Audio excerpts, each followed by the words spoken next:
คำมาพะโล้มอู้มาแห้งข่าวพี่น้องอาหารแรงของครอบครัวประบัวทอดกล้วยปันจูกล้วยเจทุงกับเจ๊เจี๊ยบจนมืดจนค่ำฮอตตะแล้วพี่น้องประบัวก็ได้เลยบ่มียังกินแรงจ้าพี่น้องให้ลุงพรตำทั่วจ้าอาหารแรงวันนี้จะตำถั่วทอดไข่กินแล้วนอนเพราะว่าบ่ได้หายังแล้วมุ่งงานไปน้ำมันกล้วยฉาบช่อยเจี๊ยบทั้งวันนี้จ้ะสบายดีรอบค่ำเด้อพี่น้องจ้าสวัสดีพี่น้อง สบายดีเบิดสู้คู่สู้คนจ้ายินดีต้อนรับทุกท่านไปน้องบอดคือเก่าคือเดิมพี่น้องจ้ามาตามมากินยังก็กินไปโลดเนาะนี่กินพอนอนรับน้องพรต่ำทั่วประบวดที่ทอดไข่จ้ะชูน้องบิ๊กเจี๊ยบกินกันแล้วก็นอนไผ่นอนมันเนาะประบวดจะทอดไข่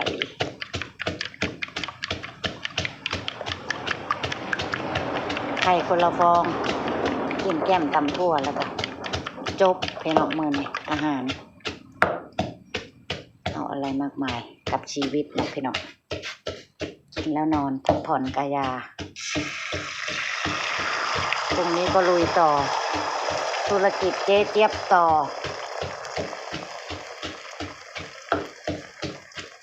อื่นก็มีออเดอร์อีกพี่น้องแต่บ่หลายเท่ามื้อนี้แต่ก็พอได้มีเห็ดจากมืออื่นจ้ะ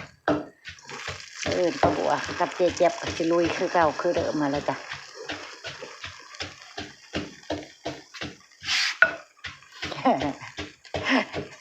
ลุยจนหิวพี่น้องเลยหิวเจี๊ยบจะกินข้าวอันเร็วก็ตื่นนี่เป็นทั้งหมดคอยตับมาคุ้งชูเจซีกินรองเพลนเบิดเลยดิเอาไหมเจี๊ยบจนบริกินข้าวเที่ยงน้ำโม่เมื่อนี่เดี๋ยวเขามานั่งกินมาม่าตอนบรรจุธงเสร็จเมื่อกี้นี่เขาจะกินข้าวแรงน้ำบัวบุ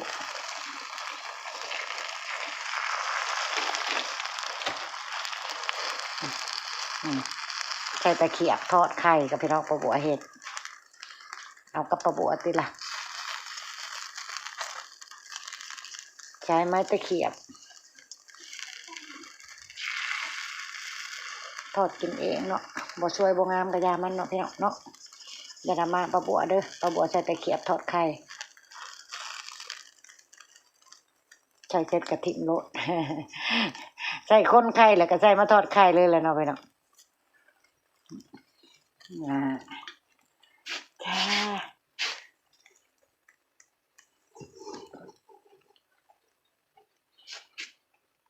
น้องพรที่ตับมักถั่วใส่มะกอกให้ปลาบัวกินอีกแล้วตอนเที่ยงปลาบัวกันตอนบ่ายปลาบัวก็ตำมะหุ่งใส่มะกอกซูเจซีน้องลิโอกินพี่น้องมาตอนแรกตำถั่วเอง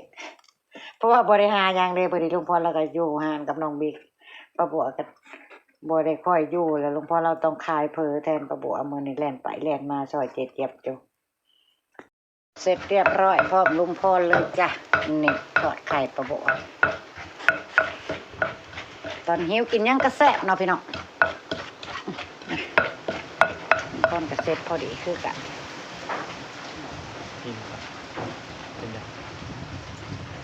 ใช่ไหมโอ้ยหยกโปะแบบโอ้ยคุณยอดไข่ทอดใส่ถ้วย เพราะเอาถ้วยตีไข่แล้วก็เลยใส่ถ้วยซะเลยไข่ทอดใส่ถ้วยค่ะไม่ใส่จานค่ะกระบัวทำนอกพี่น้องนี่ตำถั่วลำพรเสร็จเป็นทีเรียบร้อยคือกันไปพี่น้องจำนี่ละอาหารแรงนี่แค่นี้ก็นอนหลับแล้วเนาะเอาอะไรมากมายเนาะพี่น้องเนาะพี่น้องมาน้องมาเขาแรงบาลูมุมเก่ามุมเดิมอาหารแรงของเฮาทอดไข่ตำถั่วใช่มะกอกมาพี่น้องจ๋ามาจ้ะ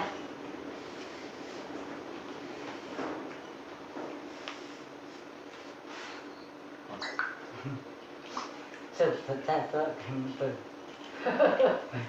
มาจับกิน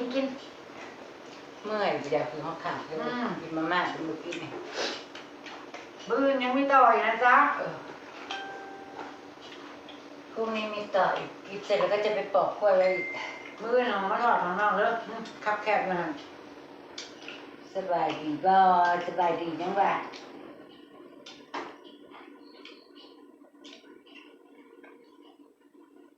สบายอยู่ค่ะพอสบายรู้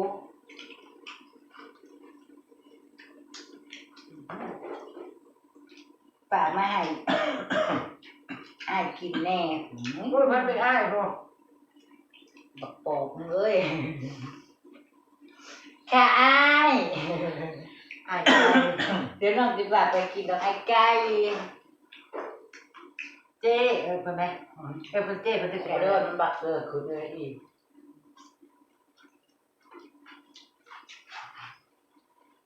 ทำเองสิจัดเจ๊แม่แล้วค่ะพี่เพื่อนเก่าเพื่อนที่ทำงานเก่า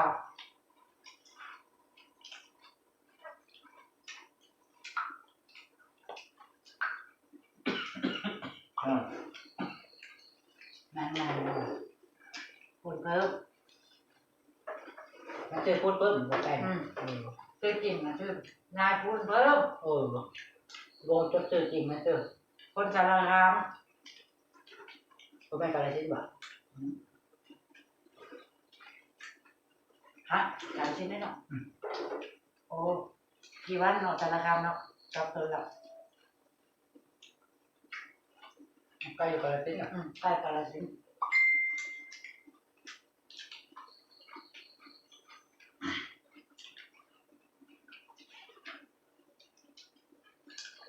คือเก่งแค่แม่ค้าพักผ่อนครับแซ่บหวาน ที่ห่ออยู่เด้มันก็ขึ้นมา คนร่างห่อว่าบ่ห่ออากาศหนาวบ่ห่อว่าแล้ว ถ้าโบกได้มันก็ได้เดือนกว่าๆก็แม่นสิเครื่องโบกแต่มันงามไวพี่น้องพักผ่อนก็บ่กินมากๆเป็นมื้อเดียวเลยกินอย่างนี้อิ่มเลยอิ่มเป็ดนึงค่ะ จะเพิ่มโลกเข้าไปบางครั้งบนนี้ก็เป็นหัวขึ้นเป็นหมากที่จะมัด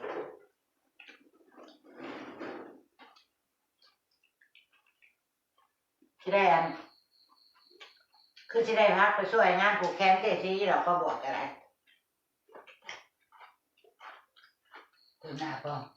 เตือนหน้า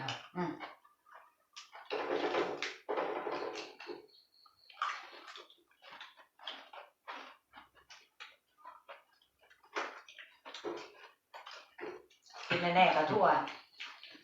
หอม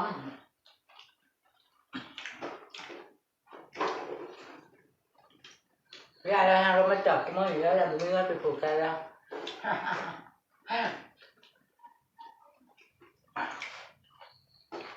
หอมนานเนี่ยแต่ก็แล้วเลยหอมบอกนะน้ำน้อยมันจะจำน้ำใหญ่แม่ซ่อนบริเหตุมัน ทักซี่กระด้างถึงที่ เพราะว่าน้ำตาลอย่างนี้น้ำตาลร้อนผักหอมกินน้ำเท้ากินน้ำใช่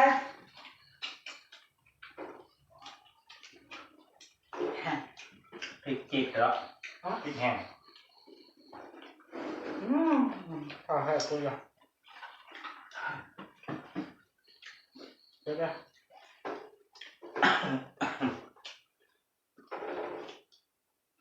กระด้างถึงข้าวแบ่ตัวออกข้าวแบ่แล้ว ข้าวข้าวเย็นกุ้งเขาเย็น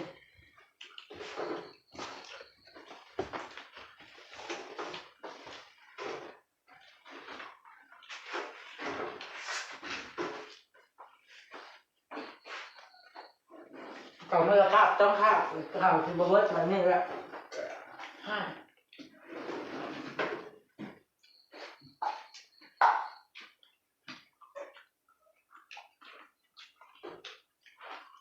บัดนี้มีงานเฮ็ดคือว่าคำไว้เขาบ่แห้งแต่ข้าวฟ้านะ อันเฝ้าจะไปซอยเจ๊เจี๊ยบแน่เฝ้าขายก๋วยเตี๋ยวแน่น่ะก็จะมาข้ามไว้ลีดอ่ะ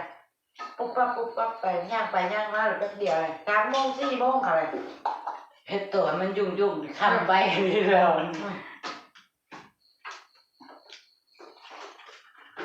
แต่การนอนอยู่ก็จะเบิดมื้อ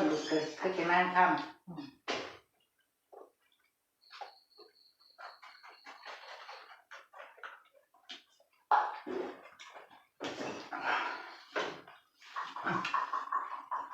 คือเจ้าน้องก็จะปอกกล้วยอีกค่ะ บ่หลายดอกกล้วยก็บ่หลายซักกล้วยหาวีกล้วยหาวีแต่ว่าวีก็บ่แม่นวีดอก มันเล็กกว่ามึงนะ หรือตามเนื้อ วิน้อยจะบานน้อยเป็นเต็มขนาด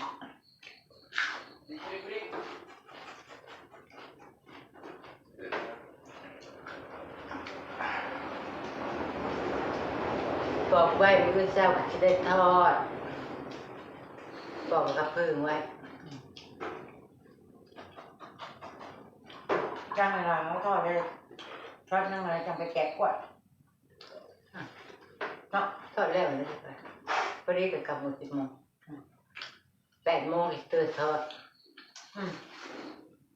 ตั้งโมงอุกแล้วเดี๋ยวใครไปทอดซอยตอนเช้านะคันจองคนทอดบ่ทอดทางในเด้อบัดนี้เด้อมันคับแคบกันเอามาทอดทางนอก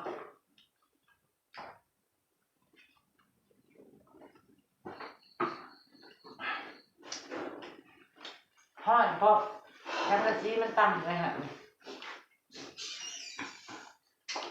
มันเมื่อยห้อนเนี่ยกับปานนั่นแล้วเพิ่นเพียงมันนี่นะเพิ่นนั่งจะได้ กล้วยบักหลายๆนึงอยู่นี่นะ กับลมมันโบโกะเจ้าเด้เจ้าเมื่อยนั่ง บ่ได้ ลงไป กล้วยบ่ได้น้อยๆเด้อ ร้ายอยู่แล้วเฮ้ยเอาสมเงินเพิ่นอะไรเนาะพี่เนาะ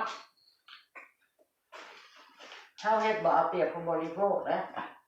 เฮาเฮ็ดเต็มที่ สร้างข้างในแล้วก็สิ เว้ย ฮะ สร้างเป็นกิโลข้างในแล้วก็สิใช่บ่มีเครือข่ายโอ้ยพรุ่งนี้จะทำให้สาวานอีกสั่ง500 บาทนะจ๊ะ เพิ่นก็ได้ออเดอร์อีก500พี่เนาะดีใจเพิ่นลุงพ่อก็บอกว่าฮู้ว่าได้ออเดอร์อีกมื้อโตหาก้อยแล้วสิกระนาวเขาอีกโชคดีแล้วว่าไล่มาอีกก้อยก็ได้ นายยกโป้ให้เลยนะใจน่ากินนะอร่อยนะ หากล้วยตอนค่ำมันยังได้ให้อยู่เครือหนึงแต่ก็บ่พอดอกมื้ออื่นหาต่อลุงพ่อเป็นคนหากล้วย พร้อมส่งแล้วจ้าเรียบร้อยแล้วนะจ๊ะพร้อมส่งแล้ว ตา จ้า บัวกับเจ๊แจ๊บเป็นคน ลง แปรรูป สตอรี่ไว้นะคะ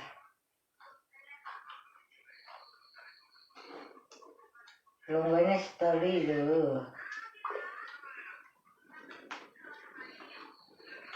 ขอให้มันกลายเป็นธุรกิจในครอบครัวไปเถอะพี่น้องเอ้ยก็สิดีอีก เฮ้ยเขาให้ไปส่งบุเมียนก็ส่งเจอราคานะ ทำของขอดเขาเห็นให้มาแพงอยู่เพื่อน ใกล้กับโปงผมปลาดูปันนี่นะ บินคือกันนี่แหละเพราะจะชื่ออันนั้นเขาลืมทางมาซัก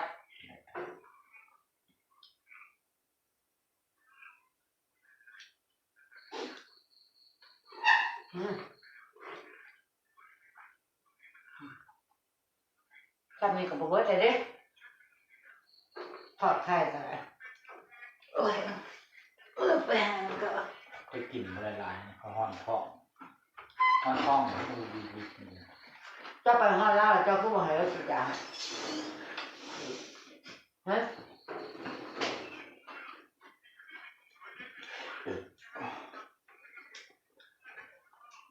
ไม่อร่อยดีได้ บอกว่าเจ้าให้เบิ่งเจ้าของ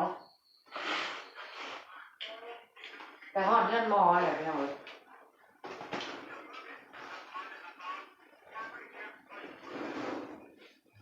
ครับของบุญ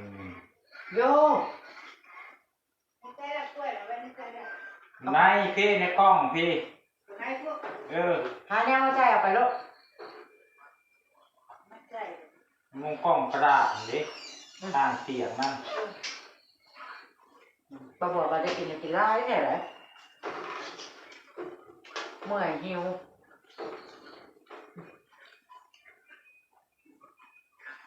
ลาพระจ่าแล้วจ้าพี่น้อง